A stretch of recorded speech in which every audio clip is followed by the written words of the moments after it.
Hi, thanks for watching. So this video is going to be a little bit different than my normal ones, and I'd like to preface this, first of all, before I get into it, by saying that I understand that my professor was just doing what he was supposed to do. He was doing his job, nothing against the professor or the school, but it was just so aggravating the way everything happened.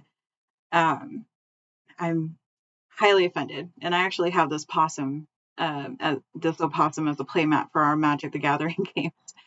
Side note. I also, by the way, have one with a Macbeth quote.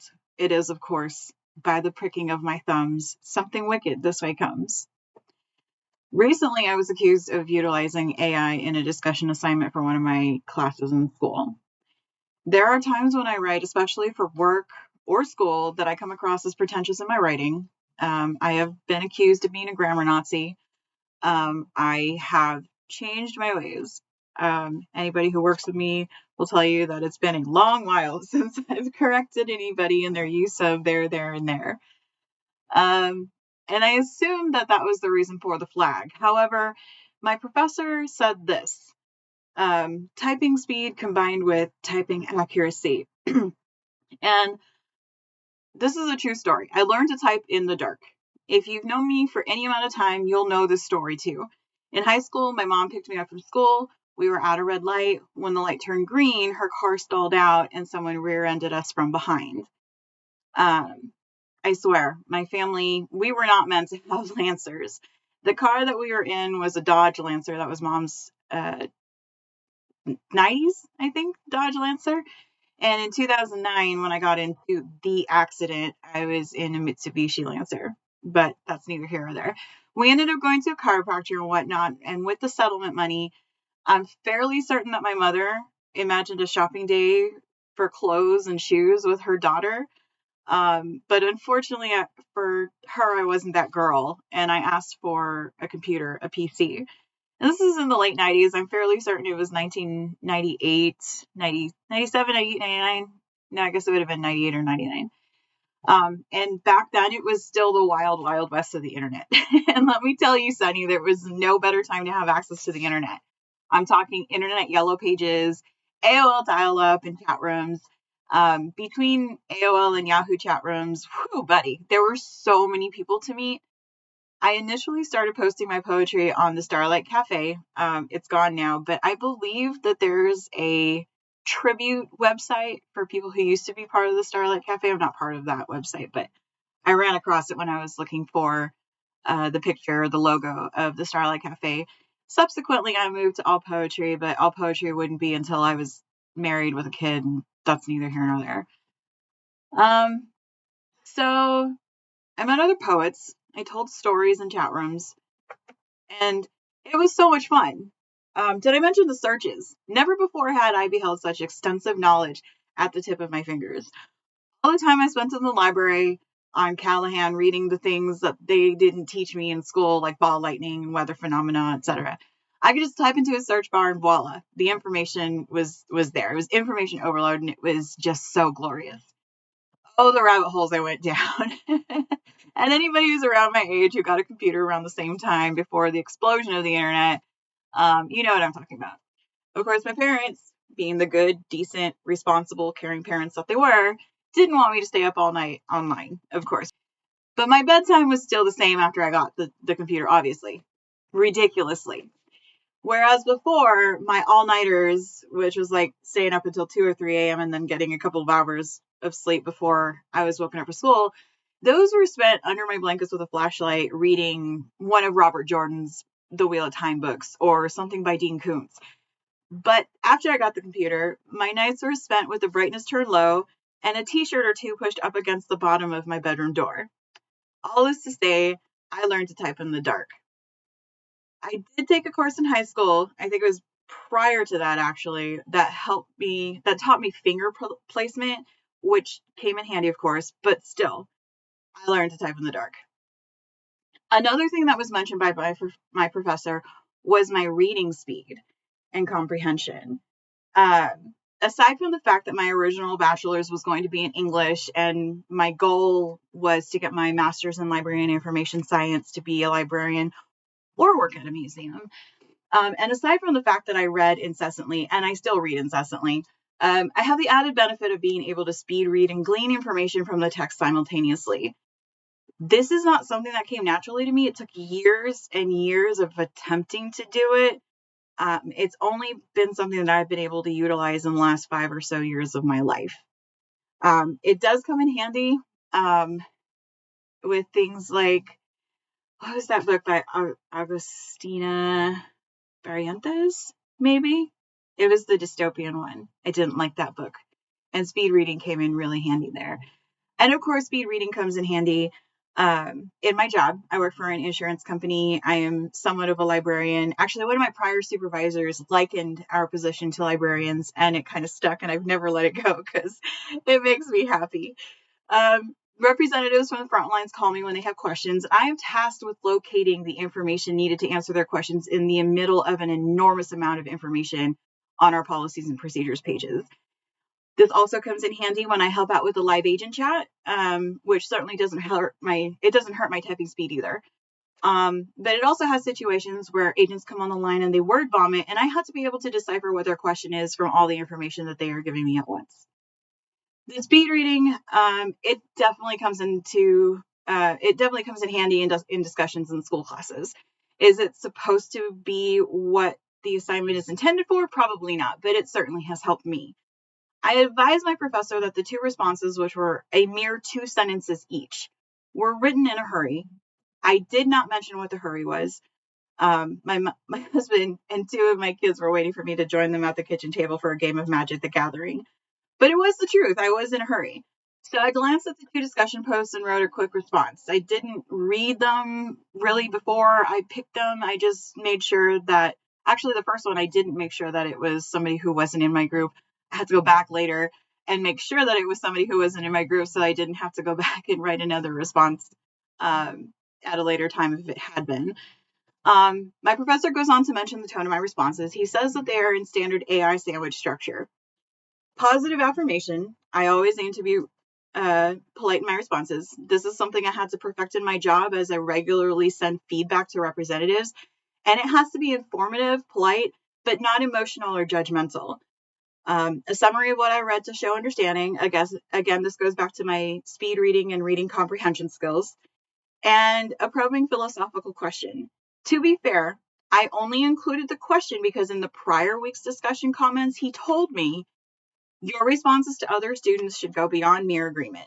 Try to add something to the discussion, for example, by fully explaining something you agreed with, asking a question, or pointing out and fully explaining something that's specifically persuasive or original that your classmate wrote.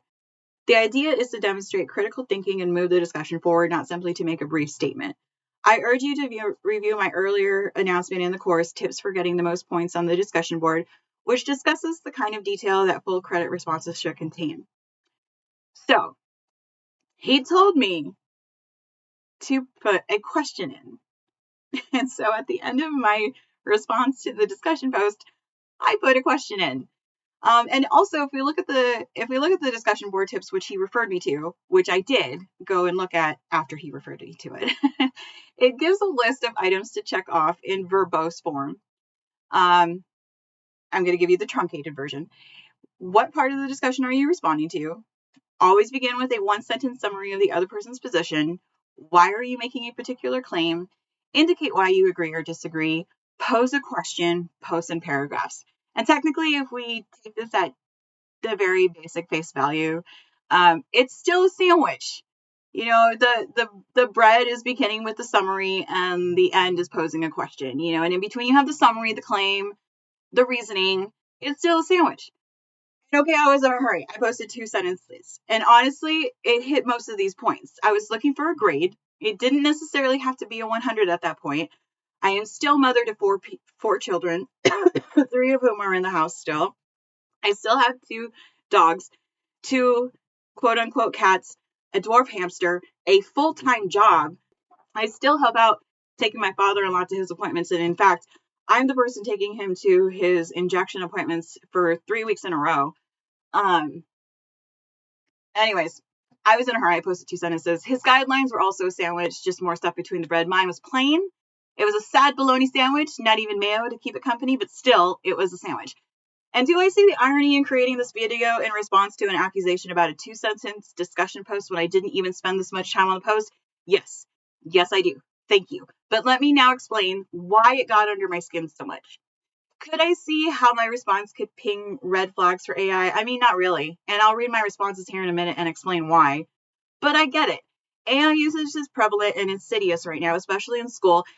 And all of us readers are really pushing for AI not to invade this last sacred space of reality, right? Because we want it to be something we can connect with the authors who write it, with other people who read it. We don't want it to be AI slop like everything that we see on all kinds of social media on the internet.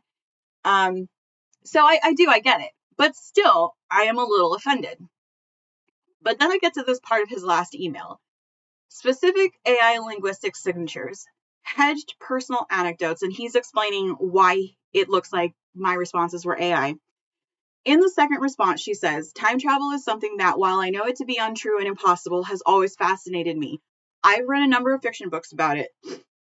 AI often generates these safe personal interests, like liking books or being fascinated by a topic, because it cannot have real-life experiences. It adds a human touch without needing to cite a specific verifiable memory. When I offered up my Goodreads page and pictures of my bookshelves, he declined. Okay, again, this is nothing personal towards my professor. He seems legitimately concerned with AI usage, and again, I get it. Aren't we all part of the no AI slop? Keep your filthy AI weird, too many fingered hands off of my art, literature, fill in the blank, whatever here. Of course we are. But on the other side of this now, and maybe I'm jumping off that bandwagon because God forbid I actually finish writing a book ever, and someone accuses me of AI, this has happened to authors, and now I know, kind of, how one would feel in the event that they spent their time clacking out a novel just to be the butt end of a witch hunt. Be careful who you accuse, y'all. This accusation has me feeling just downright disgusted and embarrassed and just so frazzled, as you can obviously tell by this video. But also, may I proffer my time travel fiction history, which I included in my non-AI written post.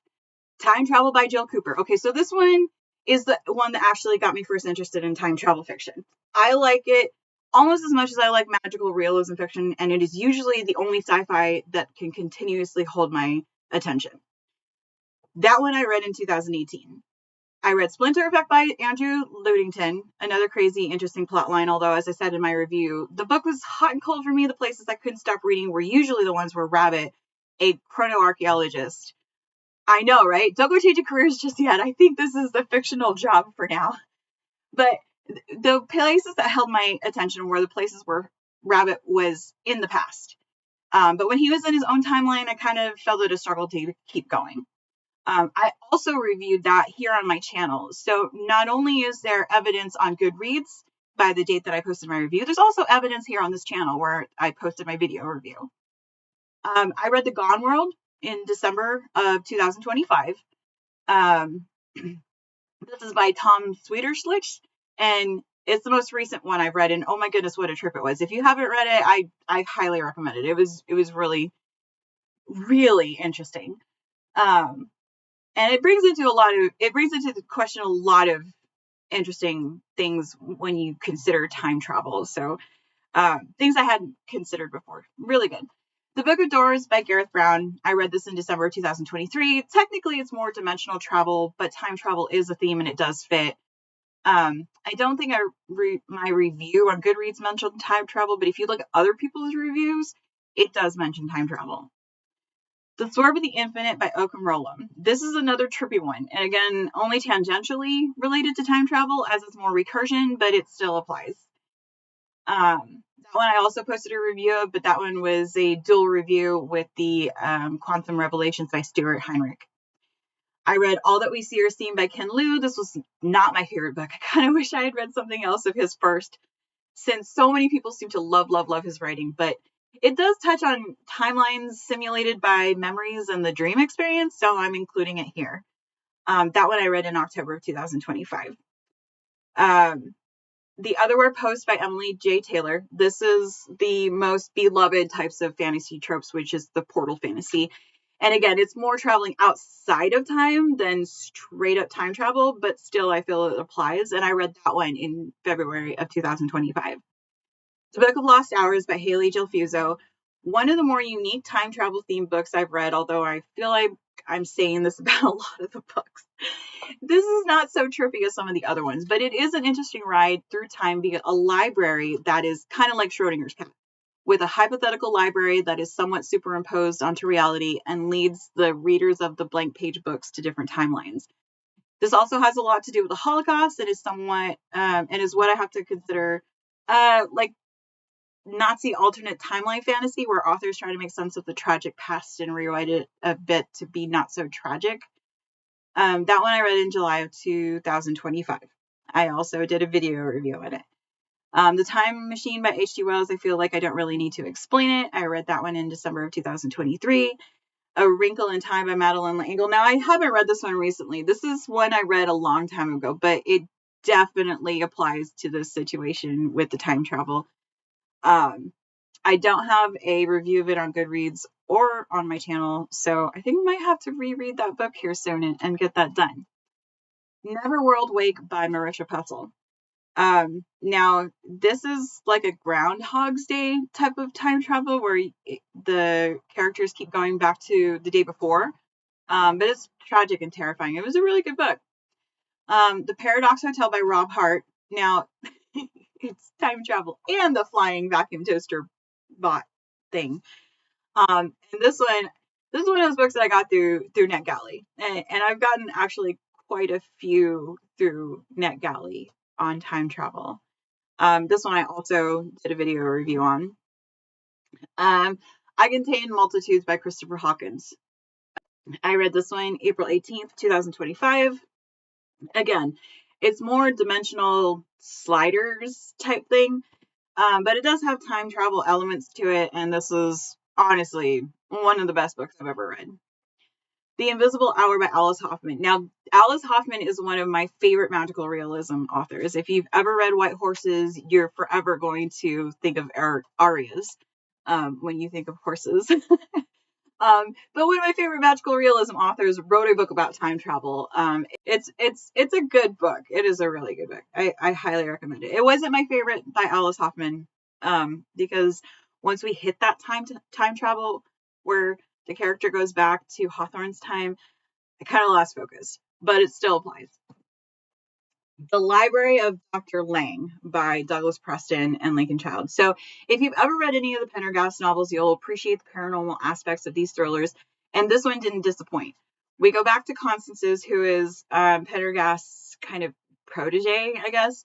And her home timeline is the 1800s. And so in this book, we travel back to the 1800s and she's trying to save her siblings. I read that one in February of 2023. So out of the 16 or so time travel fiction novels that I've read that I remember, half of them, so 8 of them, were read in 2025 and about a dozen in the last 5 years alone. So it's not that difficult to infer the connection. And again, I know he didn't know, but still, save personal interests without needing to cite a specific verifiable memory. He wouldn't even let me prove my case. And so he had me join him on a Zoom meeting and take a typing test. He gave me another person's response to the discussion, had me read it and write out a response so that they could gauge how quickly I could type. And again, I learned to type in the dark, and I can type pretty fast and pretty accurately. Okay, I am done with this rant. Okay, I'm done. Thank you so much for watching and listening to my rant. Like and subscribe below.